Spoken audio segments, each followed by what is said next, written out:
Hey, what's up? April Finley with mattandaprilfinley.com coming to you from my beautiful neighborhood in sunny Colorado today. And I have a really cool mindset tip that I want to share with you guys today. But before I get into that, if you have not already subscribed to our newsletter, I want to encourage you to go do that so that you are not missing any cool marketing and mindset tips that Matt and I are sending out to help you grow your business online. So if you haven't subscribed, go do that right now. Go to mattandaprilfinley.com/subscribe and get registered for our newsletter.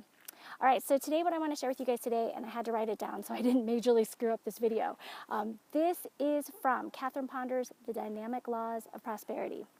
And this says, but if you wish to enjoy more prosperity and success in your life, you have to consciously, boldly, and deliberately take hold of your thoughts and feelings and redirect them towards prosperity and success. So I came across this, I just started reading this book last week, and when I came across this, I was reminded of a situation that happened to me recently where this very distinctly applied. And what that situation was is, I'm actually going to tell you two stories. I'm going to tell you a story about me, and I'm going to tell you a story about one of my mentors who had a very similar experience. But because of a difference in our mindset, we had different outcomes in the situation. So the situation is that Matt and I were just coming back from an event in Austin recently. It was amazing. We got to hang out with all of our super rock star marketing friends and top leaders and just had an awesome time. We also got a really special recognition at this event, so we were on top of the world. But in the back of my mind, there was kind of this nagging thought of, this is all great and wonderful now. It's really easy to be positive and success-minded and motivated when you're in this environment. But what happens when you go home? What happens when you get back into the daily grind? And how do you keep this determination with you as the day-to-day grind sets in? Sure enough, we get done with the event on Sunday night. It's late. We're getting ready to start our 15-hour drive back to Colorado from Texas. And the reason why we were getting started that night was because I had decided that we couldn't afford to stay at our hotel another night. We had really scraped together funds to get to this event, and we just couldn't afford that extra night at the hotel. So, the plan was to drive as long as we could until we got tired and, pull over to a rest stop and catch some Z's in the car or something. Well, we got out of Austin later than we expected to. It was late, and as we started the drive back, we realized right away that we were really too tired to be driving, and so we started looking for the cheapest motel we could find. So we found a Motel 6 right outside of Austin.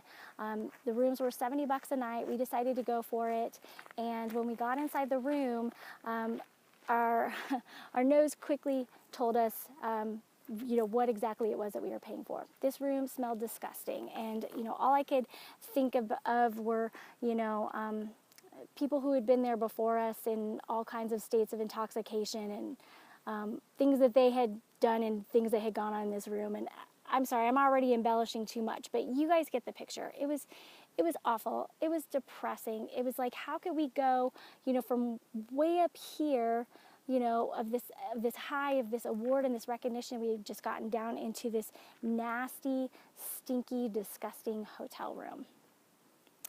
Let's switch over to the story of our mentor. Oh, let me just suffice it to say that we did end up catching a couple hours of sleep in that room.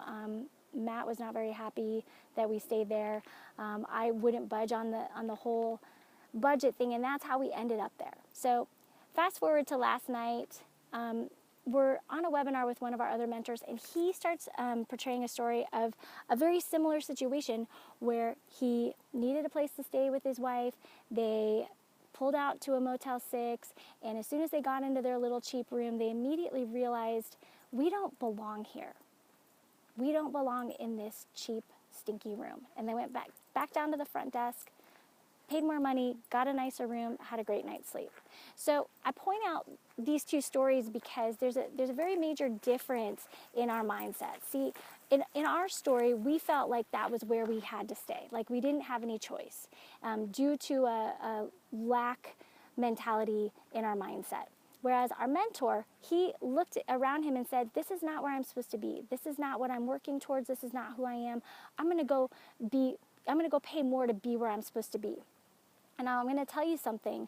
My mentor makes twice as much, at least a month, as I do right now.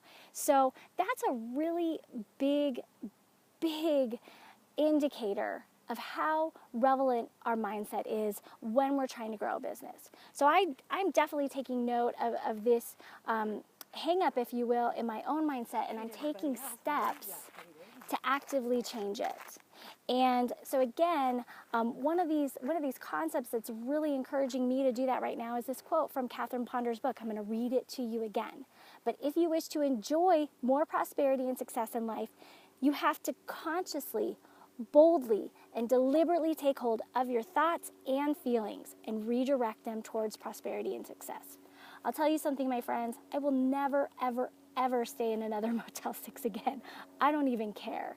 And that's because I'm changing my mindset, because I know that regardless of what the dollar amount says in the bank account, I am on a path towards success and prosperity. And it's only when I think that and I put those thoughts out there that I will attract the results back in. Guys, if you got value from this video today and you really like this mindset stuff and want to delve in deeper, I want to encourage you to check out the monthly mastermind that I'm a part of. It's called The Deep Abyss. It's heavy mindset rewiring. It's amazing. It's helping me, and I know it's going to help you too. And again, guys, if you just are looking for more tips and tricks to grow your business online, check back often on Maya and Matt's blog. We're constantly putting new content up there. It's mattandaprilfinley.com. Again, if you're interested in looking into this monthly mastermind that I'm a part of, I will put a link at the bottom of this video for you to go check that out. But whatever happens, guys, get books, listen to audios, whatever you need to do, but start rewiring that mindset so that you can be putting those thoughts of success and prosperity out there and attracting the same back to you. I'm April Finley with mattandaprilfinley.com. Have an awesome day.